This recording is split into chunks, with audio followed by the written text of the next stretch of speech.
যেটা প্রাথমিকভাবে দেখতে পাচ্ছি যে এটি একটি প্রাইমারি চার্জশিট এবং এই চার্জশিটের বক্তব্য কি সেটা এখনো আমরা খুব ভালোভাবে জানি না। কিন্তু আমরা শুনতে পেরেছি যে সঞ্জয় রায়কে একজন মূল অভিযুক্ত হিসেবে তারা সাব্যস্ত করেছে। একমাত্র অভিযুক্ত তারা সাব্যস্ত করেনি, মূল অভিযুক্ত হিসেবে সাব্যস্ত করেছে।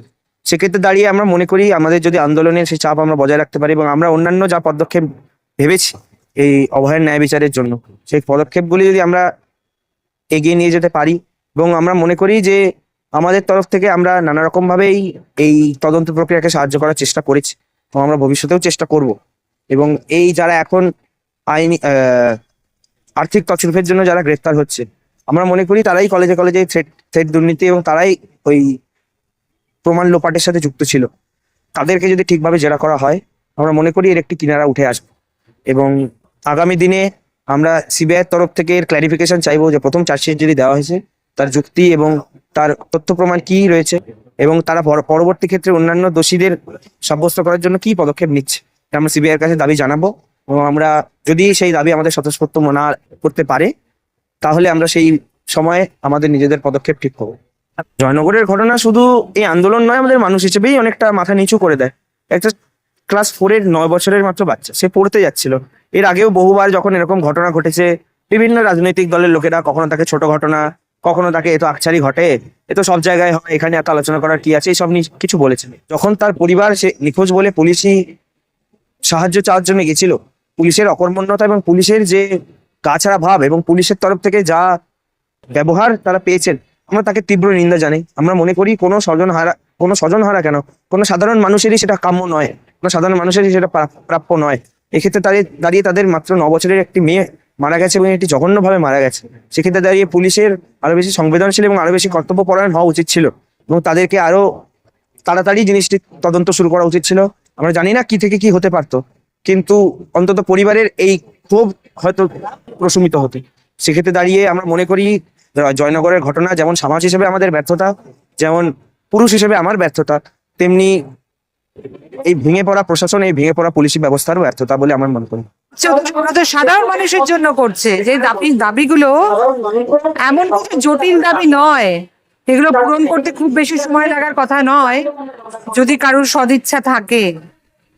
একজন গৃহবধূকে সেখানে ধর্ষিত হয়ে খুন হতে হয়েছে, তাই সেখানকার মানুষের রাগ এত দূর অব্দি যাওয়ার আগেই পুলিশের উচিত ছিল ওই ব্যক্তি যার এগেনস্টে এত কমপ্লেন আছে তাকে আগেই গ্রেপ্তার করা বা তাকে আগেই তদন্তের আওতায় আনা। তারা তাদের সেই কর্তব্যের জায়গা পালন করতে পারেনি, তাই সাধারণ মানুষের এই ক্ষোভ।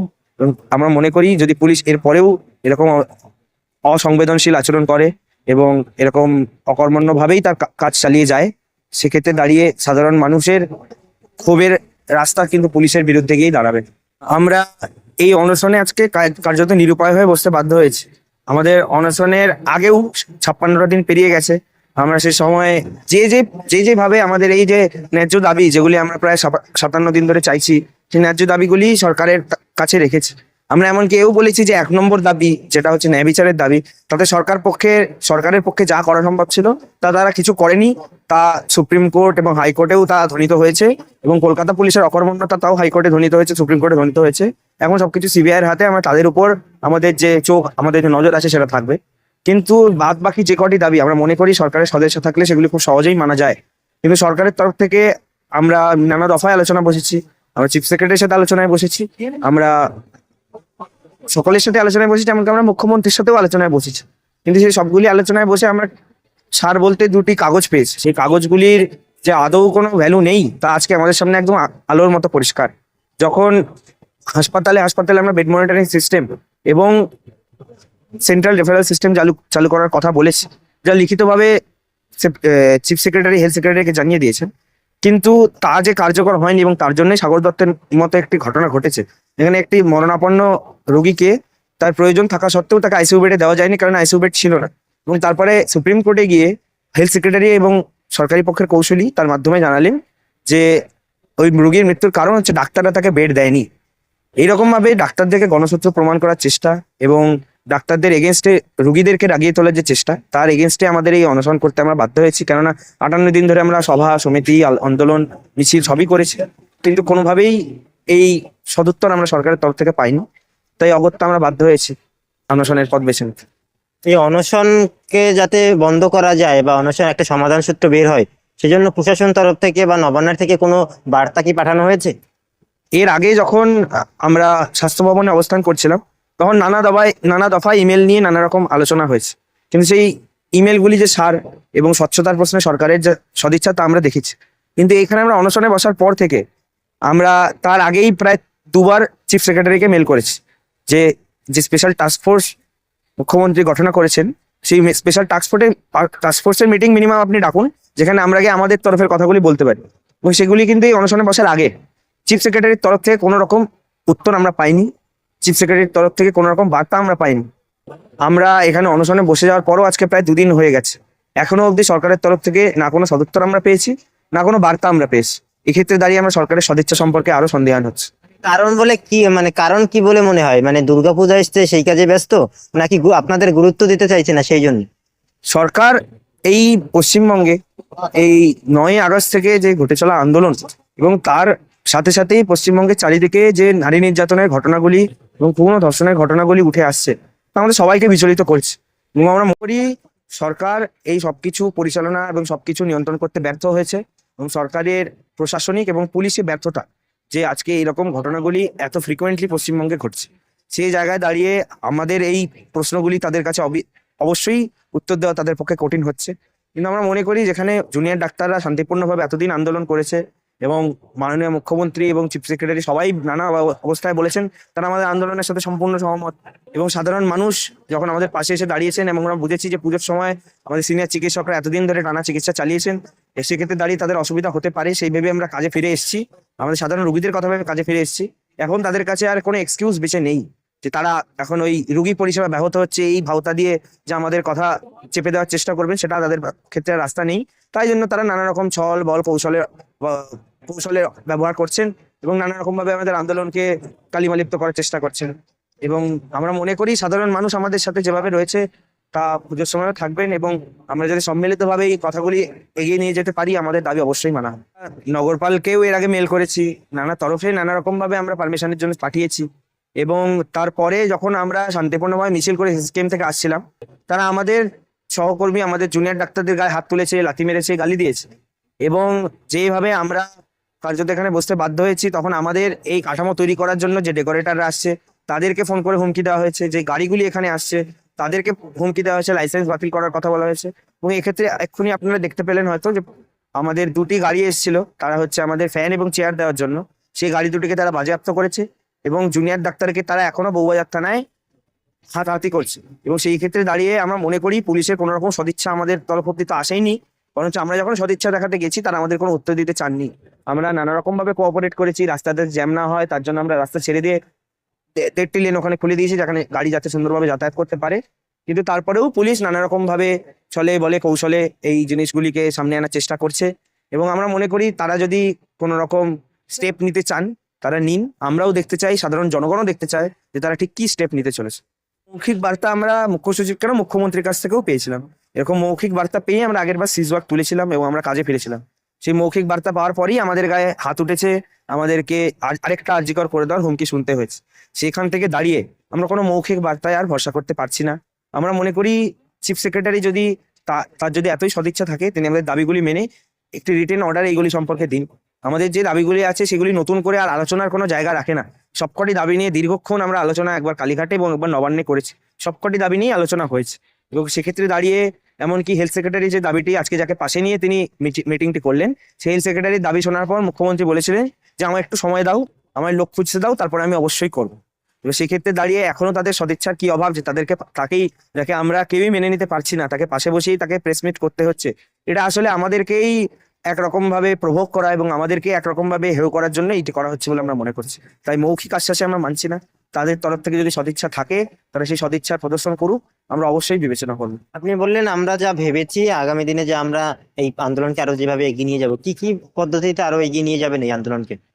আমরা মনে করি আজকে সিবিআই এর যে তদন্তের ঢিলেমি, তা শুধু এই ঘটনার ক্ষেত্রে নয়, সিবিআই যে কোনো ঘটনাই যখন তদন্তের আওতায় নিয়েছে, এর আগেও বহু হয়েছে, এমনকি অনেক রাজনৈতিক কেসও তার মধ্যে রয়েছে, সিবিআই তার তদন্তভার নিয়েছে, সিবিআই তার কোনো কুলকিনারা করতে পারেনি এবং সেই দোষীরা মুক্ত হয়ে খোলা আকাশের নিচে ঘুরে বেড়াচ্ছে এবং তাদের দ্বারা নির্যাতিত এবং তাদের দ্বারা প্রতারিত লোকজন তারা হচ্ছে গিয়ে সর্বশান্ত হয়ে মরে গেছে। কিন্তু যারা দোষী তাদের বিরুদ্ধে কোনো তথ্য প্রমাণই সিবিআই জোগাড় করতে পারে। আমরা চাই অভয়ের ক্ষেত্রে সেরকম যেন না হয়। আমরা সেরকম ভাবেই নানা রকম ভাবে সিবিআই কে সাহায্য করেছি এবং আমাদের তরফ থেকে যতদূর সম্ভব আমরা সিবিআই কে চাপও দিয়েছি।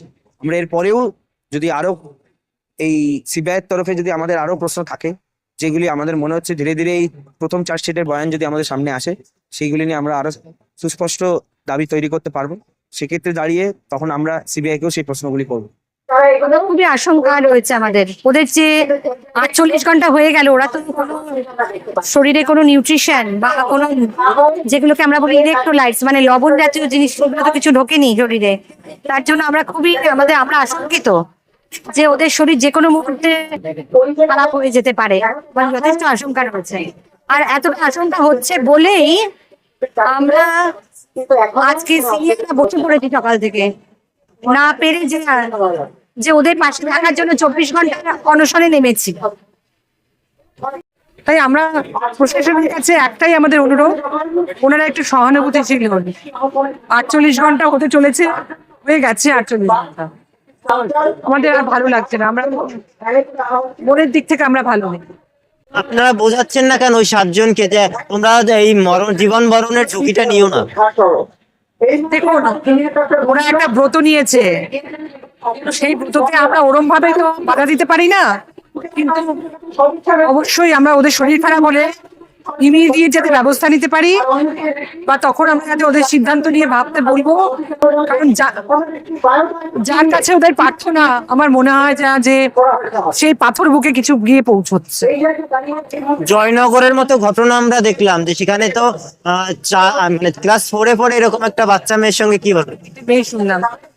এভাবে আর কত তিলোত্তমার বলি হবে আমরা বুঝতে পারছি না। আমার মনে হয় প্রশাসন কখনোই এখনো পর্যন্ত কোনো শক্ত বার্তা বা কোনো কঠিন বার্তা সমাজের কাছে দেয়নি, তাহলে আর এত তিলোত্তমার বলি হতো না আমার মনে হয়।